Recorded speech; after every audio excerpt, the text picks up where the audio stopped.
உங்கள் இல்ல திருமணம் இனிதே அமைந்திட கத்திஜா நிக்காஹ் ஆன்லைன் மேட்ரிமோனி.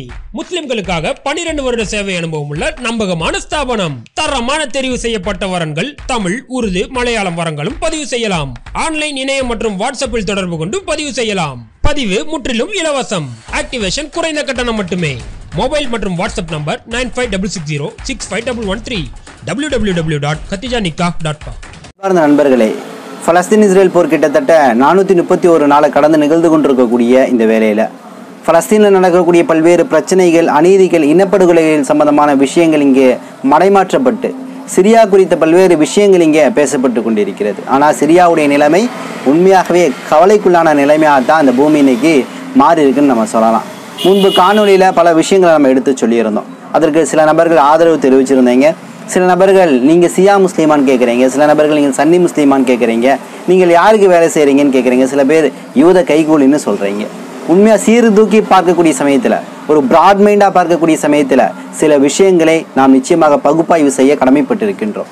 நான் ஒரு சியானோ சன்னினோ சொல்லிக்க நான் விரும்பலை. நான் ஒரு முஸ்லீம் என்ற பெயரே எனக்கு போதுமானது. அல்ஹம்துலில்லாஹ் ஒரு முஸ்லீமாகவே வாழ்ந்து மரணிக்க நான் ஆசைப்படுறேன். ஸோ அதை தாண்டி எனக்கு என்ன பட்டத்தை நீங்கள் கொடுத்தாலும் அதை நீங்கள் உங்களது நிலைப்பாட்டிலேருந்து எடுத்துக்கிறீங்கன்னா என்னால் பார்க்க முடியுது.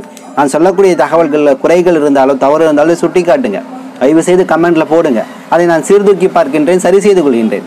மற்றபடி அவதூறு செலுத்துவது, தனிநபர் தாக்குதல் என்பது நிச்சயமாக உங்களுடைய நிலையை நீங்கள் தாழ்த்தி வச்சுக்கிறீங்க, கீழ்த்தரமாக வச்சுக்கிறீங்கன்னா அது குறிக்கும் அப்படிங்கிற ஒரு விஷயத்த சொல்லிடுறேன்.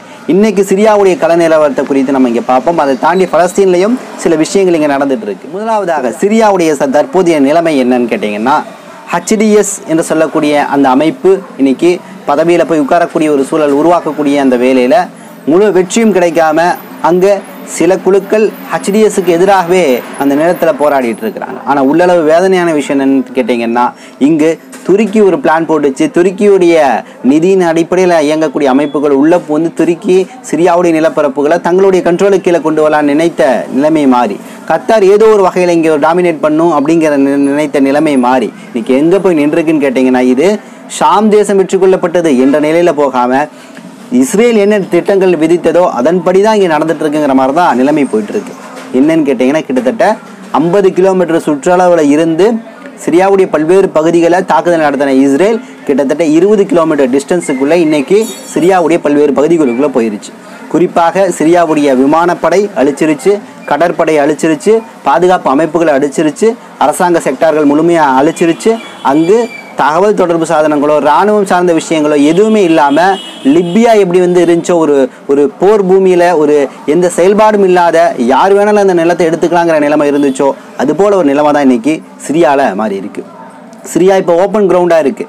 யார் வேணாலும் போய் அந்த நிலத்தை பிடுங்கிக்கலாங்கிற அடிப்படையில் அந்த நிலம் மாறினால இன்றைக்கி HDS இஸ்ரேலுக்கு எதிராக நின்று போராடாமல் அவர்கள் நாங்கள் வெற்றி பெற்று விட்டோம் என்ற நிலையில் இருக்கிறனால இன்றைக்கி இஸ்ரேல் கொஞ்சம் கொஞ்சமாக உள்ளே போயிட்டே இருக்குது. அப்படி உள்ளே போனதில் கிட்டத்தட்ட இன்றைய தேதி 48 மணி நேரத்தில் 350 இலக்குகள் மேலே சிரியாவில் பயங்கரமான தாக்குதல் நடத்தியிருக்கு. இது எந்த அளவுன்னு சொன்னோன்னா, இஸ்ரேல் காசாவின் பகுதியில் கிரவுண்ட் இன்வென்ஷன் பண்ணிச்சு. இவ்வளவு நாட்கள் ஓராண்டுகள் கிரவுண்ட் இன்வென்ஷன் பண்ணி அதனால பெரிய இடங்களை பிடிக்க முடியல. ஆனால் காசாவோட சின்ன சின்ன இடங்களை பிடித்ததை தாண்டி இன்னைக்கு சிரியாவில் காசாவை விட 5 மடங்கு பெரிய இடங்களை வந்து இன்னைக்கு இஸ்ரேல் தனது கட்டுப்பாட்டுக்குள்ளே கொண்டு வந்துருக்குது. ஸோ இந்த நேரத்தில் கொந்தளிக்கிறாங்க கத்தாரும் துருக்கியும். துருக்கின்ற நாட்டுடைய தலைவராக இருக்கக்கூடிய ரஜப் எர்துகான் ஒரு முனாஃபிக், ஒரு நயவஞ்சகன் என்பது வெளிப்படையாகவே இன்றைய காலகட்டங்களில் தெரிஞ்சிருச்சு. அது இவ்வளோ விஷயங்கள் ஆரம்பிச்சிச்சு. தனது நிதியின் கீழே இயங்கக்கூடிய அமைப்பை உள்ளே அனுப்பிச்சு. ஆனால் இன்றைக்கி அது சொல்லுது சிரியாவுடைய நிலப்பரப்பை இஸ்ரேல் அத்துமீறிட்டு இருக்கு, தாக்குதல் நடத்திட்டு இருக்கதை நாங்கள் கண்டிக்கின்றோம் சொல்லுது. மறுபக்கம் கத்தார் சொல்லுது சிரியாவுடைய நிலப்பரப்பை இஸ்ரேல் சட்டவிரோதமாக யாருமே இல்லாத ஒரு நிலத்தில் சர்வதேச விதிகளை மீறி போய் பிடிக்க ஆசைப்பட்டு இருக்கு அப்படின்னு சொல்லுது. மேலும் வெளிநாட்டு சக்திகள், வெளிநாட்டு விஷயங்கள் எதுவுமே சிரியாக்குள்ள தலையிடக்கூடாதுங்கிற ஒரு வார்த்தையும் பயன்படுத்துது. ஸோ இன்னைக்கு கத்தாரும் துருக்கி போன்ற நாடுகள் கண்டனம் தெரிவிச்சுட்டு இந்த நிலத்தை ஒரு புறம்போக்கு நிலமாக விட்ட காரணத்தினால, சூழலை மாற்றின காரணத்தினால இன்னைக்கு எளிமையான முறையில் இஸ்ரேல் உள்ளே போயிட்டு இருக்குது. அங்கே உள்ளே இருக்கக்கூடிய HDF DS என்று சொல்லக்கூடிய அந்த குழுவாச்சு இவங்களுக்கு எதிராக போராடி வெளியே விரட்டுதான்னு பார்த்தா அவங்க கூட போராட துளியும் ஆசைப்படலை. அவர்கள் பஷாரத்தை வெளியேற்றியாச்சு, எங்களுக்கு சிரியா ஆட்சி எங்கள் கைவசம் வந்துருச்சுன்னு தான் மாறுதட்டிட்டு இருக்காங்க தவிர அவர்கள் இஸ்ரேலுக்கு எதிராக ஃபைட் பண்ணலை. இஸ்ரேல் அவங்களுக்கு எதிராக ஃபைட் பண்ணல. நோட் பண்ணணும். உள்ள நுழைந்த இஸ்ரேல் படைகள் பல செக்டார்களை அணிக்குது. குறிப்பாக அங்கே இருக்கக்கூடிய டெமஸ்கஸ் நெருங்கி இருக்கக்கூடிய சயின்டிஃபிக் ரிசர்ச் சென்டரை முழுமையாக அழிச்சிருச்சு. அங்கே சயின்டிஃபிக் ரிசர்ச் சென்டர் கிடையாது. அதே டெமஸ்கஸ்ல ஒரு மூத்த விஞ்ஞானி இருந்தார். இவர் வந்து வேதியியல் மற்றும் மருத்துவ துறையில நிபுணத்துவம் பெற்ற ஒரு புகழ்பெற்ற ஒரு மருத்துவர். இவருடைய பேர் பார்த்தீங்கன்னா டாக்டர் ஹம்தி இஸ்மாயில். இவர் டெமஸ்கஸ்ல அவருடைய வீட்டில் அடையாளம் தெரியாத சில நபர்கள் உள்ள போய் கொண்டிருக்கிறாங்க. கொண்டது இஸ்ரேலுடைய படையா அல்லது HDF தீவிரவாத அமைப்பை சார்ந்தவர்களாங்கிற தகவல் கிடைக்கல. ஆனால் ஒரு புகழ்பெற்ற மருத்துவர் ஹம்தி என்று சொல்லக்கூடிய மருத்துவரை இன்னைக்கு கொலை செஞ்சிருக்காங்க. சயின்டிஃபிக் ரிசர்ச் சென்டர் அழிச்சிருக்கிறாங்க. தகவல் தொடர்பு சாதனங்களை முறியடிச்சிருக்கிறாங்க. அந்த நிலம் இன்னைக்கு இஸ்ரேல் எளிமையான முறையில் போய் கைப்பற்றக்கூடிய ஒரு சூழல்ல இருக்கு. அப்போ இந்த சூழலை உருவாக்கியது யார்? கிட்டத்தட்ட துருக்கி தான் முதல் காரணம். அதனால தான் இன்னைக்கு துருக்கிக்கு எதிராக ரஷ்யா திரும்பி இருக்கு. ரஷ்ய தலைவர் விளாடிமிர் புட்டின் என்ன சொல்றாருன்னா, நிச்சயமாக துருக்கி செய்தது துரோகம்தான். அதை தாண்டி ரஷ்யாவில் ஒரு தத்துவஞானி இருக்கிறார். ஒரு பேர் வந்து அலெக்சாண்டர் ருடே. இந்த அலெக்சாண்டர் என்ன சொல்றாருன்னு கேட்டீங்கன்னா, பல விதத்தில் இஸ்லாமியர்களை பாராட்டுவார். குறிப்பாக ஹூதிக்களை இறையச்சம் கொண்டவர்களாக இருக்காங்க, ஒரு சின்ன படையாக இருந்து மிகப்பெரிய போராடுறாங்க அப்படின்னு சொல்லிட்டு ஹூதிக்களையும் ஹமாஸையும் ஹிஸ்புல்லாவையும் பாராட்டக்கூடிய ரஷ்யாவுடைய புகழ்பெற்ற தத்துவஞானி அலெக்சாண்டர் இன்னைக்கு சிரியா பஷாரத்திற்கு எதிராகவும் பேசியிருக்கிறாரு. இன்றைய காலகட்டங்களில் இந்த வீழ்ச்சிக்கு, இந்த பிற்போக்குத்தனமான ஒரு சிந்தனைக்கு துருக்கி அதிபர் எர்துகான் நிச்சயமாக ஒரு விலை கொடுக்கணும். அவர் நிச்சயமாக இஸ்லாமியர்களுக்கு துரோகம் செஞ்சுட்டாரு, முஸ்லீம் உலகையே வந்து ஒரு முனாஃபிக் தன்மையிலிருந்து வழிகெடுத்துட்டாரு அப்படிங்கிற அளவு இன்னைக்கு ரஷ்யாவுடைய தத்துவஞானி சாடிக்கொண்டிருக்கிறார். இனிமேல் துருக்கியோடு எங்களுக்கு ஒட்டும் கிடையாது, உறவும் கிடையாது என்ற அளவுக்கு இன்னைக்கு ரஷ்யாவுடைய தத்துவஞானி அலெக்சாண்டர் தனது கருத்துக்களை வெளிப்படுத்திட்டு இருக்கிறாரு. ஸோ அந்த அளவில் கொஞ்சம் கொஞ்சமாக உள்ள இஸ்ரேலுடைய பகடை நகர்ந்து கொண்டே இருக்கிறது. நான் சொன்ன மாதிரி 350 இலக்குகள் மேலே தாக்குதல் நடத்தியிருக்கிறாங்க. குறிப்பாக பல்வேறு இடங்களுக்குள்ள இவங்க வந்து அந்த இடங்களை கட்டுப்பாட்டுக்குள்ளே கொண்டு வந்திருக்கிறாங்க. ஸோ இதே வேளையில் மற்றொரு விஷயத்தையும் இங்கே கூடுதலாக நம்ம பார்க்கணும். கடந்த காணொலியில் சொன்னேன், நவம்பர் மாதத்தில் இஸ்ரேலுடைய நிதியமைச்சர் ஸ்மோரிச் ஒரு கருத்தை வெளியிட்டிருந்தான். என்னன்னா, river to C Palestine will be free. இதை ஆல்ரெடி சொன்னேன். அதாவது நதிக்கரை, ஜோர்டானுடைய நதிக்கரையிலேருந்து பலஸ்தீன் வரையும் விடுதலையான நாடாக இருக்குன்னு சொன்னோம். அந்த சொற்றொடர் இருந்து பலஸ்தீன் விடுதலை பயன்படுத்தக்கூடிய ஒரு சொற்றொடர். அதை கையில் எடுத்தவன் சொல்கிறான், இந்த சொற்றொடரை பொய்யாக்குவோம், நாங்கள் ஜோர்டான் வரையும் எங்களது வந்து அபகரிப்போம், அதை தாண்டி சிரியாவுடைய டெமஸ்கஸை அபகரிப்போம், அதே போல் ஈராக்குடைய பகுதியை அபகரிப்போம், அதே போல் சவுதியுடைய சில பகுதிகளையும் அபகரிப்போம் சொல்லக்கூடிய ஒரு உத்தரவாதத்தை சொன்னான். ஸோ அதன் அடிப்படையில் இன்னைக்கு அடுத்த கட்ட நிகழ்வு என்ன நடக்குதுன்னு கேட்டிங்கன்னா, ஈராக்குடைய பகுதியில் அடுத்த கட்ட தாக்குதலை தீவிரவாதிகளை அனுப்ப பல்வேறு தீவிரவாத குழுக்கள் இங்கே ஆயத்தமாயிருச்சு. சரியாக சொல்லணும்னு கேட்டிங்கன்னா, ஈராக்குடைய நகரமாக இருக்கக்கூடிய மோசுல், திக்ரித் என்று சொல்லக்கூடிய 2 இடங்களில் வரக்கூடிய சில காலங்களில் அல்லது நாட்களில் 11,000 தீவிரவாதிகளை உள்ள அனுப்ப தயாராகிருச்சு இந்த மேற்குலக அயோக்கியர்கள். இது யார் வெளியிட்டிருக்கான்னு கேட்டீங்கன்னா, ஈரானுடைய மூத்த அதிகாரியாக இருக்கக்கூடிய ஒரு நபர் இந்த செய்தியை வெளியிட்டிருக்கிறார்.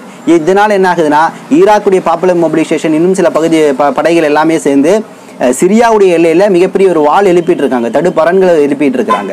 ஸோ நம்ம எச்சரிக்கையாக இருக்கணும்னு சொல்லிட்டு, ஸோ அப்போ மத்திய கிழக்கில், மிடில் ஈஸ்டில் அவங்கவுங்க நாட்டை பாதுகாக்கிறதுல நீங்கள் மும்முரமாக இருக்கிறாங்க. ஈராக்குக்கு அடுத்த தாக்குதல் வரப்போதா, ஈராக்கு முன்னணி எச்சரிக்கையோடு அங்கே இருக்கணும். அப்போ சிரியாவுடைய விஷயத்தில் போய் மூக்க நுழைச்சோம்னா இங்கே நமது விஷயங்கள் பாதிக்கப்படும் அப்படிங்கிற அளவு தான் இன்றைக்கி போயிட்டு இருக்குது. ஆனால் ஹிஸ்புல்லாவுக்கு இதன் மூலம் பாதிப்பு ஏற்பட்டிருக்கான்னு கேட்டால் கிடையாது. ஹிஸ்புல்லாவுக்கு ஆயுதங்கள் எல்லாமே சிரியா வழியாக ஈரான் கொடுத்துட்டு இருந்துச்சு. ஆனால் கடைசியாக நான் சொன்ன வீடியோவில் சொன்னேன், ஹசன் நசருல்லா மரணத்திற்கு முன்பாக அவர் சொன்ன காணொலியில், நாங்கள் யாரையும் நம்பி கிடையாது, யாருடைய உதவியும் இல்லாமல் நாங்கள் எங்களுடைய போரை நடத்துவோம் சொல்லிட்டு சொன்னார். எங்கள்கிட்ட பல 100 ட்ரோன்கள் உருவாக்கி கொண்டே இருக்கின்றோம் அனுதினம் சொல்கிறார். அப்போ அதன் நீட்சியான செய்தி என்னன்னு கேட்டிங்கன்னா, எங்கள்கிட்ட எல்லா ஆயுதங்களும் இருக்குது, எல்லா ஏற்பாடுகளும் இருக்குது, யாருடைய உதவி இல்லாமல் எங்களால் போர் நடத்த முடியும் அப்படிங்கிறதான் ஹிஸ்புல்லாவுடைய ஸ்டேட்மெண்ட்டாக காணப்படுது. ஸோ இவ்வளோ விஷயங்கள் நடந்து கொண்டு இருக்கிறது. ஆனால் இன்றைக்கும் சில நபர்கள் என்ன பேசிகிட்டு இருக்காங்கன்னா, ஷாம் தேசம் வெற்றி கொள்ளப்பட்டு விட்டது, போராளி குழுவாக இருக்கக்கூடிய HDS தான் அந்த வெற்றியை பெற்றுக் கொடுத்து விட்டதுன்னு சொல்லிட்டு இருக்கிறாங்க. வெற்றி பெற்றது அப்படின்னா அப்போ இஸ்ரேல் உள்ள நுழையணும், இஸ்ரேல் பல்வேறு பகுதிகளுக்குள்ளே போகணும். ஏன் இஸ்ரேலை துரத்தி இந்த HDS அடித்து வீழ்த்திட்டு மீண்டும் சிரியா ஒரு நல்வழிக்கு கொண்டு வரல? அப்போ சிரியான ஒரு நிலையான ஆட்சி இல்லை, இன்னும் உருவாகலை, அது ஒரு காலி நிலமாக இருக்குது. அந்த நிலத்தை தான் இன்றைக்கி இஸ்ரேல் போய் ஆக்கியூபை செய்வதற்கான பல்வேறு விஷயங்களை நோக்கி முன்னோக்கி போய் சென்று கொண்டு இருக்கிறதுங்கிற விஷயத்தை நம்மளால் பார்க்க முடியுது. இப்போ காசாவுடைய பகுதிக்கு வருவோம். காசாவில் இன்றைய தேதியில் கிட்டத்தட்ட 50,000 கடந்து இனப்படுகொலையுடைய விகிதம் என்பது ஓராண்டு கடந்து போய் கொண்டிருக்கிறது. மறுபக்கம் பைத்திலாகி, பைத் ஹானோன் போன்ற பகுதிகளில் தாக்குதல் நடத்திட்டு இருக்கிறாங்க. அதே போல் நுஸ்ரத் முகாமில் பிரபலமான ஒரு கால்பந்து வீரர் ஒருத்தர், அவரை வந்து இன்னைக்கு கொலை செஞ்சுருக்காங்க. இவருடைய பேர் வந்து முகமது கலீஃபா, முக்கியமான கால்பந்து வீரர். இவரை வந்து ஏர் ஸ்ட்ரைக் பண்ணி கொலை செஞ்சுருக்கிறாங்க. இதை வந்து அங்கே இருக்கக்கூடிய தேசிய ஒலிம்பிக் சம்மேளனம் வெளியிட்டிருக்குது. தேசிய ஒலிம்பிக் சம்மேளனம் சொல்லுது இந்த போரில் கிட்டத்தட்ட காசாவுடைய புகழ்பெற்ற நல்ல திறமையான கால்பந்து வீரர்கள் இன்னும் பல்வேறு விளையாட்டை சார்ந்த 400 நபர்களை இஸ்ரேல் இனப்படுகொலையில் செலுத்தி இருக்குது, கொண்டிருக்கு அப்படிங்கிற ஸ்டேட்மெண்ட்டை இன்னைக்கு வெளியிட்டிருக்கிறாங்க. அப்போ நிச்சயமாக காசாவுடைய பகுதியில் தொடர்ந்து இனப்படுகொலை நடந்துட்டு இருக்குது. மறுபக்கம் தாக்குதல் குறைந்தால் கூட அங்கே பட்டினிச்சாவி அதிகமாக இருக்குது. அதாவது அந்த மக்கள் உணவு கிடைக்காமல் இறந்து கொண்டிருக்கிறார்கள் அனுதினமும் அப்படின்னு சொல்லக்கூடிய செய்தியை தான் நம்மளால் பார்க்க முடியுது. அப்போ நிச்சயமாக உள்ளளவு வேதனையாக இருக்குது. ஒவ்வொரு நேரம் நம்ம உணவு உண்ணக்கூடிய சமயத்தில் இங்கே உணவு கிடைக்காமல் நம்ம சகோதரன் ஒருத்தர் இறக்குறாங்க போது மனசு பதபதிக்குது, வலிக்குது. அதனால் அந்த மக்களுக்கு அதிகமான முறையில் நம்ம துவா செய்ய கடமைப்பட்டு இருக்கின்றோம். அடுத்து ஒரு முக்கியமான விஷயம் என்னன்னு கேட்டீங்கன்னா, இஸ்ரேலுடைய கொடுங்கோன்மையான ஆட்சியாளராக இருக்கக்கூடிய பெஞ்சமின் நெத்தன்யாகு மீதான வழக்கு இன்னைக்கு இஸ்ரேலில் மீண்டும் விசாரணைக்கு வந்திருக்குது. இந்த வழக்கு எங்கே விசாரிக்க தயாராக இருந்துச்சுன்னு கேட்டிங்கன்னா, ஜெருசலத்தில் இருக்கக்கூடிய நீதிமன்றத்தில் தான் விசாரிக்கக்கூடிய நிலைமை இருந்துச்சு, ஜெருசலம் மாவட்ட நீதிமன்றத்தில். ஸோ இந்த வழக்கு சரியான பாதுகாப்பு இல்லாதனால இன்றைக்கி டெல்லியில் இருக்கக்கூடிய எப்பான்னு சொல்லக்கூடிய மாவட்ட நீதிமன்றத்தில் விசாரணைக்கு வந்திருக்கு. இவர் மீதான வழக்கு உங்களுக்கு தெரியும், கிட்டத்தட்ட 5 ஆண்டுகள் இவர் எஸ்கேப் ஆகிட்டே இருந்தார். ஸோ இவருடைய கட்சியாக இருக்கக்கூடிய லிக்விட் கட்சியில் இருக்கக்கூடிய பல்வேறு உறுப்பினர்களை பதவி விலகி இவர் மேலே விசாரணை நடத்தணும்னு சொல்கிறாங்க. எதிர்கட்சி தலைவராக இருக்கக்கூடிய யாயிர் லாபித்து விசாரணை நடத்தணும்னு சொல்கிறாரு. ஸோ அந்த அடிப்படையில் இவர் மேலே 3 வழக்குகள், 3 குற்றச்சாட்டுகள் என்னென்னு கேட்டிங்கன்னா, இவர் ஊழல் செஞ்சுருக்கிறாரு, பணத்தை வந்து பதுக்கி இருக்கிறாரு, தனது அலுவலகத்தை சொந்த லாபத்திற்காக பயன்படுத்தி இருக்கிறாரு, அதே போல் இவர் வந்து மோசடிகளில் ஈடுபட்டிருக்காருன்னு சொல்லிட்டு ஒரு 3 வழக்குகள் தொடர்ந்து இவர் மேலே விதிக்கப்படுது. ஸோ இந்த வழக்குகளுக்கான விசாரணை தான் இன்னைக்கு டெல்லி நீதிமன்றத்தில் வந்து எடுக்கப்பட்டிருக்கு. இந்த இவர் மீதான அந்த கோப்புகள் ஆவணங்கள் இருக்குல்ல, இதை வந்து சேனல் 12 வந்து புகைப்படமாக இன்னைக்கு வெளியிட்டிருக்கு அப்படிங்கிற ஒரு செய்தி வருது. ஸோ 5 ஆண்டுகள் வந்து இழுத்துட்டே இருந்த அந்த வழக்கு சமீப நாட்களில் வந்து விசாரணைக்கு வந்திருக்கு. இதில் என்ன வகையான இவருக்கு தீர்ப்பு வழங்கப்படும் அப்படிங்கிறத பார்க்கணும். இஸ்ரேலுடைய வரலாற்றில் முதல் குடிமகனாக இருக்கக்கூடிய நெத்தன்யாகு மேலே ஒரு ஊழல் குற்றச்சாட்டு, ஒரு மோசடி குற்றச்சாட்டு, ஒரு நம்பிக்கை துரோக குற்றச்சாட்டுன்னு சொல்லிட்டு அடுக்கடுக்கான குற்றச்சாட்டுகள் வருது. இவர் சொந்த விஷயத்துக்காக பயன்படுத்தி இருக்கிறாரு. பல பணங்களை, பல மில்லியன் பணங்களை பல விதத்தில் வந்து கையாடல் செஞ்சிருக்கிறார் அப்படிங்கிற பல குற்றச்சாட்டுகள் வந்துருக்கு. ஸோ அந்த விசாரணையும் ஒரு பக்கம் போது ஐசிசியுடைய அந்த உத்தரவின் அடிப்படையில், சர்வதேச குற்றவியல் நீதிமன்றத்தின் அறிவிப்பின் அடிப்படையில் பல்வேறு நாடுகள் நெத்தன்யாகு வந்து கைது செய்ய தயாரான சூழலில் இருக்காங்க அப்படிங்கிற ஒரு விஷயத்தை பார்க்க முடியுது. இன்னும் சில தகவல்களை திரட்டி கொண்டு இன்ஷா அல்லாஹ் விரைவில் வந்து உங்களை சந்திக்கின்றேன். நன்றி. அஸ்ஸலாமு அலைக்கும் வரஹ்மத்துல்லாஹி வபரகாத்துஹு.